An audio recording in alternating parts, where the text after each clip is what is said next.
Maria, let's start with you. So a Flextension, what will this mean for the Brexit process?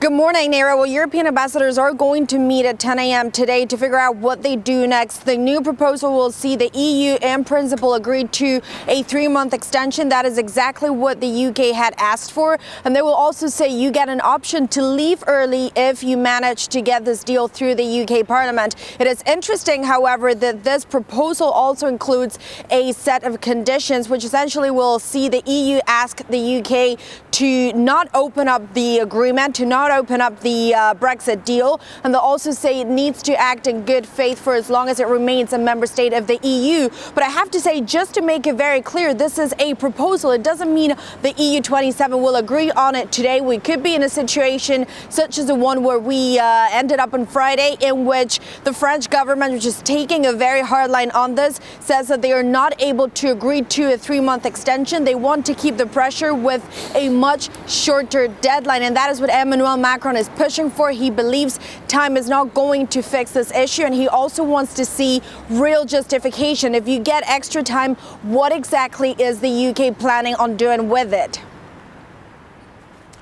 Let's get to Anna. She's outside Westminster. Anna, good morning to you.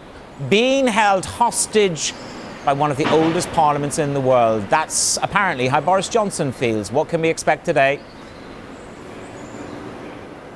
Yeah, absolutely. Good morning, Manus and Naira. Yeah, Boris Johnson spending the weekend saying that Parliament is holding the country hostage because Parliament refuses to back Boris Johnson's request for a general election. We're kind of where we were on Friday, Manus, aren't we? We've got Boris Johnson pushing for an early election and Parliament refusing to give that. Remember, Boris Johnson doesn't have a majority, so he needs 2/3 of MPs in the House of Commons behind me to agree to push for that early election. That adds up to 434 MPs. So we are going to see a vote taking place a little bit later, but it doesn't seem likely that Boris Johnson is going to get the numbers. We don't know much about his plan B, about what he would do if he doesn't get this pushed through, other than comments that he would conclude that the rest of Parliament isn't serious about getting Brexit done. And there has been some talk about trying to focus on the domestic agenda to the extent that that is at all possible right now.